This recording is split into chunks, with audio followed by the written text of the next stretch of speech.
I'm Rick Harp. This is your APTN News Brief for Monday, March 4th. We begin in Winnipeg, where a foster home operator is under investigation over allegations it illegally provided cannabis to youth living in their care homes. Manitoba Families Minister Nahanni Fontaine says a hold has now been placed on new adoptions at Spirit Rising House, and that Child and Family Services has appointed a co-manager for its homes. City police say their child abuse unit is investigating the allegations. Turning northward, NGOs in NWT have incorporated some new approaches into their work to relieve homelessness. Charlotte Moore-Jacobs now on how frontline staff and the people they work with have benefited from their recent training. If you want excellence and if you want professional interventions from professionally trained staff, that means that they need to be trained constantly. Because if the stats hold true, if I came back in 3 months, half the people I just trained are gone. These are frontline workers. They work in the Northwest Territories, and their job is to help homeless clients get a home and keep it. And in order to deliver top-notch client service, they need to understand the core components of housing and intensive case management. This is where the Canadian Alliance to End Homelessness steps in. Longtime frontline worker and instructor Quinn Morkey says organizations hire staff with lived experience because they can provide insight into challenges people face, but they aren't paid well and still need skills. Those people may, because they've had those experiences, those barriers, even if they're in the high state of recovery today, might mean that they don't know how to use a computer, that they've never written a case note before, they don't know how to write a report. For NGOs in remote communities, training like this can't happen often enough. You know, once we help these clients move out of the homeless shelter into a unit, like it brings up questions like, does the help stop there? I don't want it to. I would like to be engaged in that ongoing, individualized wellness plan with them. Manager of Fort Simpson's warming shelter, Pam Horsey, says she'll be putting the ideas she's learned here into practice, like creating one-page client profiles. She says homeless clients are often stigmatized. They're human beings just like the rest of us. They deserve love and care and compassion just like everybody else. And depending on what situation they're coming from or trauma injured, they might not even have those things. So why not create a space that's very respectful? Eleanor Young heads up the NWT Housing Corporation.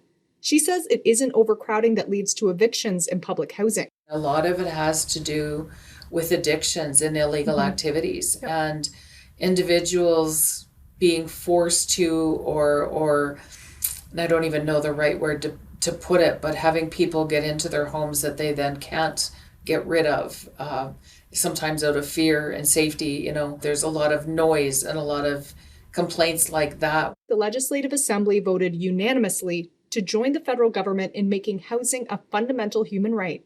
Meanwhile, various GNWT departments are developing a new homelessness strategy. Until that strategy comes to life, Morkey says the way things are done now is an illustration of system failures, but he hopes this training will help change all that. We know what to do, but what to do is hard. We need political will and political follow-through to do the simple but hard things, to make sure that homelessness is addressed, to make sure that people are getting the help they need. It's not complicated. People need a place to live. The next training session this month will focus on trauma-informed approaches. Charlotte Moore-Jacobs, APTN National News, Yellowknife. Last week's passing of former PM Brian Mulroney has, no surprise, been a big topic of conversation in Ottawa. What might Indigenous people see as his legacy? That's what Fraser Needham went to find out. Brian Mulroney's relationship to Indigenous people was a complex one. Manitoba Métis Federation President David Chartrand says Mulroney was the first Prime Minister to officially recognize Louis Riel and the Red River Métis. He made it very clear to Métis Nation. It was a position he took which was not really readily accepted by ministers even or by people, in the concept of respecting the Métis people of the West. So it was, I think, something that was would touch us forever. Mulroney attempted and failed to fill the empty box that was Section 35 of the Constitution. A series of constitutional conferences in the 1980s failed to guarantee Indigenous rights within the new Constitution. However, Yukon University professor Ken Coates says the attempt had a lasting impact. What Brian Mulroney did was he sort of put it into the mainstream and took it out of partisan politics. And the fact that you see the Conservatives finishing Liberal agreements and the Liberals finishing Conservative processes was just an indication that we'd moved into a new phase in the development of the region. He didn't care about us. But Mulroney is also remembered as the Prime Minister who accepted Quebec's request to send the Canadian military into the Oka crisis in the summer of 1990. Mohawk activist Ellen Gabriel was there, and she says this will always be a black mark on his legacy. He refused to recall Parliament to sit. They basically threw our human rights out the window, which actually in 1990 we didn't have human rights. We didn't have access to mechanisms to protect our human rights.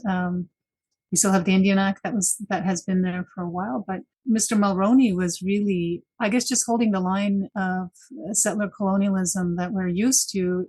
She adds, by making the decision, Mulroney sadly chose to resort to violence against First Nations people who were only standing up for their inherent rights. If there had been a military confrontation in the sense of shooting, like the military shooting at our people, I think we still would have been criminalized in his eyes. So for me, it's not a great legacy that he has in regards to Indigenous peoples, at least here in Gunnesadag. Fraser Needham, APTN National News, Ottawa. And finally, a new certificate at Yellowhead Tribal College in Edmonton promises to help mitigate wildfires.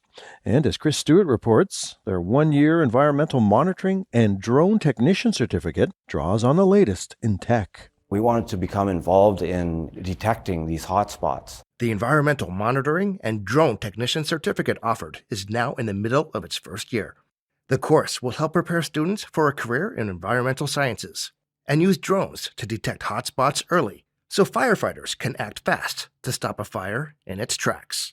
The Indian Resource Council has partnered with the Government of Alberta and Yellowhead College to offer this program. The council represents 130 First Nations looking to be major role players in the oil and gas industry. They are looking to help mitigate the damage caused by climate change from oil and gas emissions.